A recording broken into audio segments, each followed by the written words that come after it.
All rise, football fans. As the Welt Associates P.A. Miami Dolphins report with David Furones is in session. Welt Associates P.A., where clients get direct communication, strategic guidance, and strong advocacy when life takes an unexpected turn. From property insurance disputes to personal injuries and bankruptcies, call them for a free consultation. 954-966-4646. Here's Miami Dolphins insider David Furones.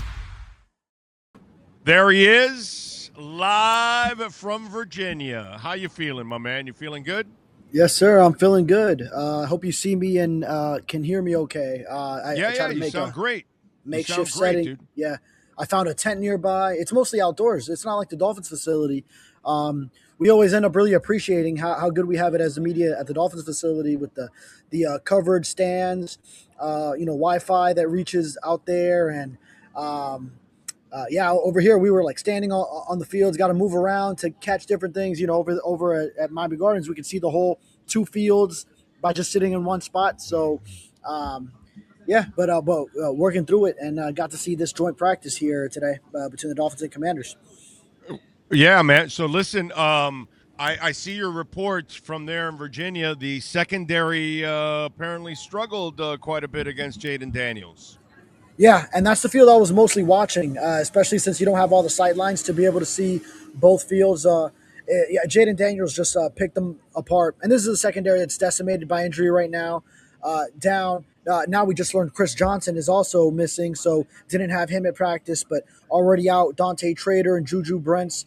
And you were just seeing whether it was Van Jefferson, Traylon Brooks going off. Terry McLaurin had one deep sideline grab. The tight end, Okonkwo, Lawrence Cager, former UM guy, he was mostly with the second team, and Marcus Mariota, but he was getting open downfield, making some catches with his big body, long arms. So a lot of, whether they were breakdowns in the secondary or whether they were guys missing assignments or just falling behind, it was just a lot of just easy picking apart for Jaden Daniels when he was in there with that first team. So tough going for that secondary, which has been decimated. A few highlights were I did see Ethan Bonner make a pass breakup deep one-on-one as Daniels tried to pick on him, covering Diami Brown for the Commanders. And Michael Taft made the play of the day, at least defensively in practice, breaking up that final throw to the end zone in a late game scenario where the offense started at the 25-yard line, under a minute left. And it ended up being there's 2 seconds left at the snap. Jaden Daniels throws to the back of the end zone, and Michael Taft breaks it up and got in the face of the receiver he was covering. I got to check back in my notes to see who that was, but it was Luke McCaffrey. Sorry, so it was a little white on white action there going on. Luke McCaffrey in the back of the end zone, and that was some swagger exhibited by Michael Taft there to come up with the big play for a defense that needed something to happen because they didn't make many of them in this practice. Okay, how about Jason Marshall? Because he's one of the guys, when you talk about the names Trader and Juju, although with Juju, bro, I don't consider him missing. I consider him consistent because that's all he ever does is miss and is injured. He's unreliable, has been like that his entire career. So for any of us to be relying on him is almost asinine, to be quite honest. Dante Trader and Chris Johnson, that's a whole different ballgame. We don't have that history with those guys. But with Juju, But Marshall's the other name that people said, okay, maybe he can play, maybe he can help out. Did he do anything? Was he good? Was he all right? What did you see from Jason Marshall? Yeah, you got to know what they're running defensively and the coverages, which that I'm not privy to, but a lot of what was being completed was to his side. So I think of the McLaurin play, some of the others. There might have been some corner routes that were going like slot receiver, then getting to the second level on his side, and maybe he's got the underneath man, different zone coverages. So I don't want to say for sure it was pinned on him when they were hit because the safety might have been late coming over on one play. I think it might have been some kind of cover 3 look because two safeties, Zane Anderson, Michael Taft, were on that side on a throw that either went to McLaurin or Traylon Burks, one of them. So it was on Marshall's side, but I'm not sure if it was his responsibility. But so a lot of it was going to his side, which is a little bit discouraging if it was on him. But I don't want to say for certain that these throws were on him because I think they were running a lot of different coverages. It wasn't like clear cut. Oh, he's guarding him in a man setting, and okay, he beat Marshall. So there were some different coverages they were running, but a lot of it was going to that side. Yes. Okay. On the defensive line front, how was the pass rush? How were the defensive tackles? Talk to me. Anything stand out there? Did we hear from Chop? Did we hear from Trey Moore? Give me some pass rush reporting. Yeah. Well, when Jaden Daniels was picking apart the Dolphins, and not much of a pass rush. I think there were some few instances, and I got to be honest with you, it was where I was set up, where I was standing. Since we're a field level, I can more so get a good vantage point of downfield. And then so when there was a moment like, okay, it looks like they're getting to him, I couldn't always tell who it was, but so there were a couple instances. I hope there's video that comes out if the Dolphins do put it out on maybe if there was one, because I definitely can tell you I missed one that that there was probably a sack on it and I couldn't tell who got there, but still some issues. It wasn't like we've seen the pass rush get going a little bit against the Dolphins, but it didn't look like it did in those intra squad practice when the Dolphins are going against their own O-line. It looked like they were definitely struggling to get a consistent pass rush against the Commanders' O-line, that being a group that doesn't even have Laramie Tunsil out there right now. So there was a play also in run defense where Rashad White got down the left side, and someone did not set the edge well because he was sprung for a big gain. Couldn't see whose side that was, but there were some instances where they didn't set the edge, didn't get a consistent pass rush. I did like one thing. Jordan Phillips, he was physical, and the Dolphins overall felt they had a physical practice. Jordan Brooks touted the group for doing that. So as much as they didn't execute in the trenches, both offensively and defensively, at least they did come away playing physical, feeling like they were physical in this joint setting, even if there wasn't tackling to the ground. So I liked what I saw from Jordan Phillips in that regard. And he got in the face of a Washington O-line, and they had to get separated. That was as close as we got to any kind of brouhaha. So that didn't really turn out to be much. A bunch of guys got in the way, separated them. I actually got to post a video that from Jordan Phillips talking about it. I don't think I've posted it yet because I've been trying to update my report and everything, and then hop on with you. So I'll send that out once I get a moment here. But yeah, Chop apparently had some success today. And remember, there's no Laramie Tunsil, so he was going up against the backup. But he did play all right today out of some of the guys apparently. I don't know. You tell me. Good to see. Yeah, he probably had that sack that I'm thinking of that I couldn't see who got there. So, so then good on Chop that he gets that going, and he continues to build on this camp where he's playing at a bigger weight. So combining that pass rush, still keeping that movement at that 7-8 pounds stronger, but able to set the edge better, adding some moves, some counters to his pass rush game. So I like what I've seen out of Chop overall this camp. Yeah, it's going to be a tough combination that if you don't have a pass rush and you don't have a secondary, something's got to give. In order for you to play some decent defense, you better develop a secondary or you better develop a pass rush. We know there's a very slim chance you're going to have both right now.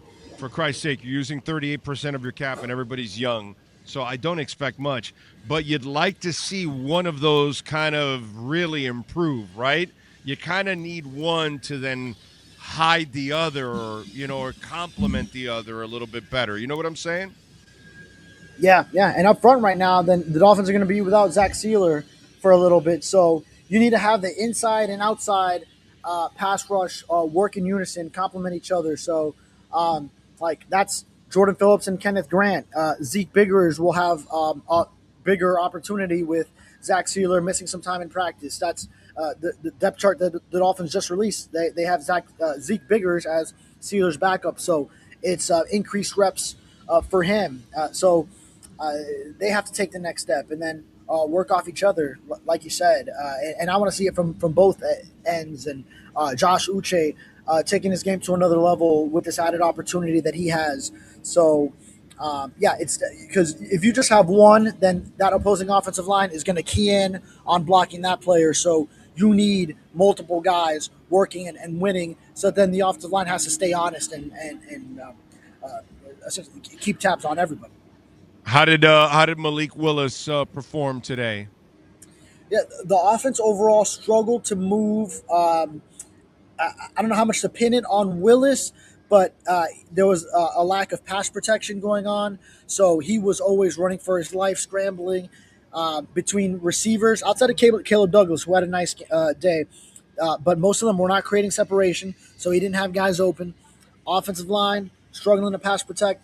Willis was left to use his legs a lot, even when he didn't want to. So it wasn't like by design. So that was a struggle today in practice. And Willis did throw a pick six to Mike Sainristil of the Commanders. Now, on this play, I think Willis put it where it needed to be, but Malik Washington didn't do a good enough job getting back to the ball.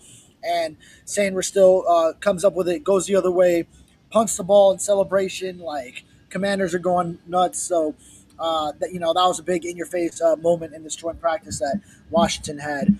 One of the trademark moments for them of today's session. But so those people that were smoking some really good shit a couple of weeks ago, trying to tell me that Malik Washington might be the number one receiver on this team, that may be going by the wayside, is what you're saying?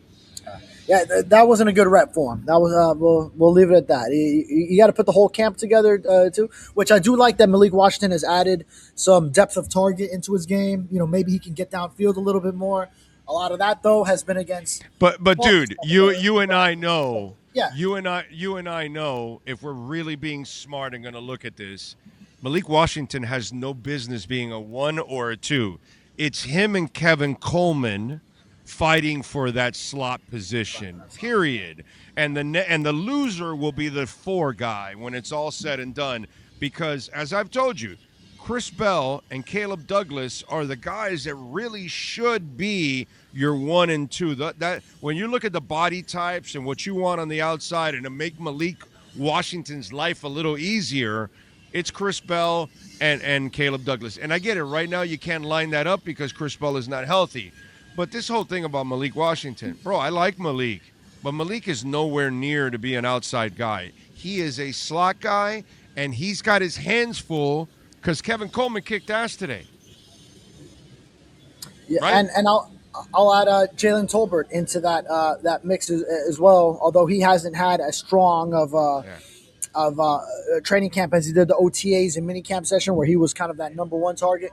Caleb Douglas has definitely taken that number 1 spot over in training camp. And then you wonder what it'll be, like you say, when Chris Bell comes in. But yeah, I mean, you're right. You don't want to count on Malik Washington to do anything more than be your wide receiver 3. I think that would be sort of the ceiling of slot guy, and he's competing for that slot guy as well as Kevin Coleman is there as a rookie that has been drafted by this regime. Malik Washington now going into year 3, capable of doing some things, a good guy, locker room guy, but you really wonder just what Kevin Coleman can do in taking this passing it to the next level once it's his time. So Kevin Coleman, of course, did miss a lot of practices in the first 2 weeks of camp, so set him behind a little bit. But now as he works through that, then you want to see who prevails between him and Washington, and what it's not listed as an or in the depth chart as far as like a competition, but I would hope is some competition coming up here as you get through these preseason weeks. Caleb Douglas, what did we see from him one-on-ones and teams? Obviously, teams, Malik was running for his life, so maybe not a lot of receivers did a lot, but what did we see from Caleb, and did any of the drops show up? Yeah, no, I mean, we had a typical Caleb Douglas practice that you would see against the Dolphins DBs. That translated over here to Washington, so that was really good to see. That it wasn't like, okay, now he shuts down when he goes against an opponent for the first time in his career. No, he kept it going. So he had another nice day. It was just basically like the same thing you see. I had a handful of catches. Um, you see the route tree develop on him using his arms, those long arms, his body. So Malik Willis's favorite target. I think that's pretty much settled. It's clear as day right now, and the one he can count on. Actually, some Washington people seeing him for the first time were really impressed. So yeah, good on Caleb Douglas, just stacking more days, and it continued over here in this joint practice setting. I would say Douglas and Coleman are the guys that are kind of establishing themselves, and it's kind of what I'm envisioning, that once Chris Bell comes back, he'll be the number one, and then Douglas will be the number two, and then it'll be Coleman or Washington. But I kind of like Coleman to be that slot guy because he's really shifty, dude. He really knows how to find holes in defenses. When I saw his highlights from his college days, I was super impressed with the Coleman kid, and I go, wow, this guy's going to give Malik everything he can handle. And so that, to me, that it's kind of developing into that right now. Yeah, no, I mean, there's a lot to like about Kevin Coleman's game, and then he can also do things in the return game as well, which is one thing that Malik Washington has had over his first couple of seasons. So that's that shiftiness that he has, open field play. He can do all those things. So and then maybe get downfield a little bit too when the practices early in camp, before he got hurt. You were seeing a little bit of that as well against the lower depth chart defenders. So, yeah, you want to see him progress as he gets back and healthy. Savanaya, how did he do with his one-on-ones and in teams? Yeah, I saw Savanaya get beat. I'll tell you the first, and actually, Deron Payne got through him there. So that's a tough matchup for Jonah. But that's the kind of defensive tackle he's going to face if you're a starting guard in the league. Like you're going to face a Deron Payne every now and then. So advantage Payne in that one. But the O line. I watched the O line, D line one-on-ones, and it was a little bit of a struggle that first round. Aaron Brewer was the only one that I saw hold his own in that first round, but Patrick Paul he got beat coming around, and then later he got matched up again. I got to look back at my notes for which Commanders defender was against whom, but then he it was a clear hold. I mean, he was bear hugging the edge rusher, and then he was. I got a little bit of a glimpse. I could hear him talking to the guy, but it was kind of like, oh man, it was a hold though. So I think like Paul felt he was winning the battle, but a referee's watching, he's going to throw the flag for the hold. But Jackson got beat in that round. Savanaya, Proctor as well. It was Brewer. Brewer was the one who held his own. On the lower depth chart, guys, I saw DJ Campbell actually when he looked solid in a couple of reps, as well as a backup tackle, Marcus Cox, as well. So Caden Wallace, the new tackle they just brought in, saw him get beat on a one-on-one, also gave up a sack in the team setting. So it's been a whirlwind for him. We talked to him a little bit, and he was just about to get released from the Patriots, ends up getting traded. He's not meeting Miami in Miami. He's going to the DMV area to meet the Dolphins and get thrown right into a joint practice setting. So, he lost a couple reps there today, but hey, it had to be a whirlwind for him first day out here. So those are some of the takeaways in the O-line, D-line one-on-ones. By the way, Welton Associates, proud sponsors of this segment for 7 years now. Direct attorney access, clear communication, results. And folks, right now, a lot of people are having issues financially. If you need bankruptcy issues right now, you're dealing with it, filing Chapter 7, 11, 13, call Welton Associates. Property insurance claims, hurricane damage, roof damage, water intrusion. Save that number just in case. We're in hurricane season now. 954-966-4646. They have their own adjusters. They will send their adjusters to whatever damage to your home, your car, your business, and then they will attack the insurance company on your behalf. You never have to deal with the insurance company. Personal injury, car accidents, truck accidents. Reach out to Welt and Associates, 954-966-4646. Injuries. So far, the Dolphins were kind of clear of it, but the last week here, injuries have started to pile up. Anything happened today? Oh yeah, I mean the biggest one. Well, so all right. As far as today, Dolphins seemed to get through the joint practice okay. We didn't see any moment of like someone staying on the ground for an extended period, coming off. But the injuries are stacking up in a big way in general. After we didn't see Zach Sealer practice on Monday, couldn't ask Hafley about it then because he spoke before that day's drill. But now we find out he is going to be week to week right now with his undisclosed injury. Dolphins don't want to reveal it, but so that now leaves you through these preseason weeks without Zach Sealer. So this young defensive tackle group of Kenneth Grant, Jordan Phillips, Zeke Biggers, they're going to have to work now without their vet in that unit and hold their own that way. So that's a development. Chris Johnson, for the first time, we didn't see him practicing. So, of course, we spoke to Half before the practice. So we won't get that injury update until later. Maybe it's post game, that preseason opener against the Commanders. Dante Trader still not working. Juju Brents. We've had Greg Dulcich back. Lonnie Johnson, a veteran safety, he came back into the fold today. So there's that. Didn't see Willie Gay participating. Josh Uche, though, he was fine after he had maybe a little bit of a scare on Monday, and he took himself out of team drills on Monday. He was back out there, so he was okay, full go. But a lot of injuries stacking up. Still haven't seen Jamari Sawyer again, so that's another one that we're waiting on. So a lot of As for Zach, dude, he's done for the preseason because he's done for this game. Week to week, he's not going to come back next week for next no game. way. No. And you're not using him for the third game. And again, let's pump the brakes here. We don't need to see Zach anyways. He can get rested and get healthy for the regular season, and we're good. So it's not a real big concern. As long as it's nothing serious for the regular season, we're all good. But I talked about this before you were on. This now puts the onus on all these young defensive tackles to pick up the slack because now you won't have a Zach Sealer to play off of. Now when these two young guys, whatever two are lining up next to each other, they're going to have to do a better job of complementing each other now because they won't have the seasoned vet next to them. Yeah, that's one thing that Hafley loves about Sealer is he called him a point guard on that defensive line and that he sets up his teammates.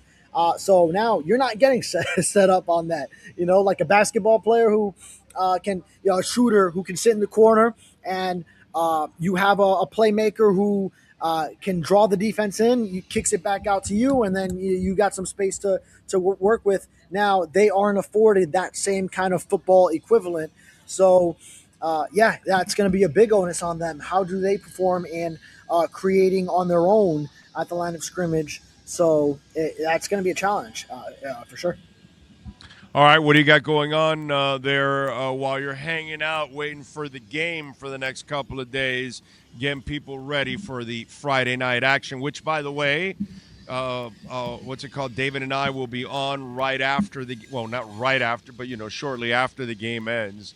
We'll have a live report also after that, and we'll go over everything that went on in the game. But what do you got going on till then, my brother? Yeah, I got all the observations up already from today's joint practice.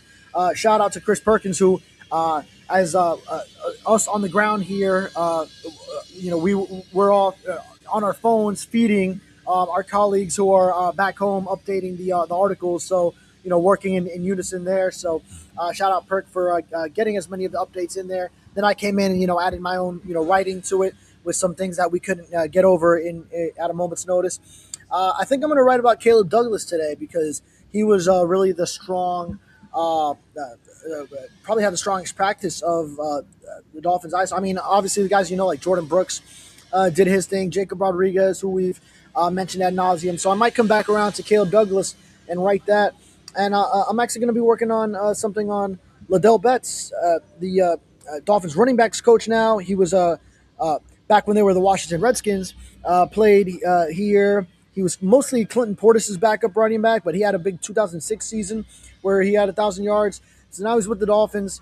I'm hoping to lock in an interview with him and talk to him as he's back in some old stomping grounds ahead of the game, and then we'll get to game day, and which it seems like we might get Malik Willis playing and a lot of the starters, as Hafley said. That was his plan, at least going into today. Those things can always change, but as of now, that's his plan, is to play some starters. Yeah, I think I had Liddell Betts in my carousel of backs that year that he was hot on my nice on my fantasy team. So that was good. We got to wrap it up with this because you got to clear up this rumor. I heard, I don't know, but I heard that the orange dude hired you and Perk to fix the reflecting pool. So is that true that's what you're doing on Thursday? You're fixing the reflecting pool. I don't know. That's what I heard. Okay, so what's this? I've not kept up the reflecting pool. What's this at the White House? You have no wait a minute. Hold on a second. You have no idea what's going on with the reflecting pool? I've seen maybe like some like headlines and like a tweet, but I've been so locked in on Dolphins camp, baby. All right. Do you know what the reflecting pool is? Tell me. Okay. No. It's the big pool over by the Washington Monument. Okay. Oh yeah. Yeah. I've heard there's stuff going on with the algae and all that. Algae. I heard that you and Perk, we're the ones. Yeah. Something about Perk being a pool guy back when he was young, and so they reached out to the White House, and you guys are volunteering to fix the reflecting pool. That's what I heard. This joke would have gone so much better if you actually knew what the reflecting pool was, by the way. I'll tell you what, though, Marco Rubio was out here to check out his Dolphins as they practice near D.C. So, he, out here in his Gators hat and watching the Dolphins. I saw you realize Mike Cunio in an interview. You realize that your foot fits inside his shoe. What's that? You realize your foot fits inside his shoe. My foot fits inside his shoe? You don't know that one either, right? Yeah, that's all good. Anyway. You're over my head, big guy. Yes. Follow him on Twitter at David Furones _ Catch his work. He doesn't follow politics. Catch his work there at the South Florida Sun Sentinel. Appreciate you, my brother. We will catch up on Friday night, my friend, okay? Sounds good. See you then. All right, good stuff. As always, the one and only David Furones. This has been another session of Welt Associates PA, Miami Dolphins Report with David Furones, the law firm that knows your name and your case. Welt Associates PA. Get personal attention from a firm that treats you like a person, not a file. We're proud to serve individual families and businesses with a commitment to treating every client with respect while providing aggressive representation you deserve. Call them for a free consultation.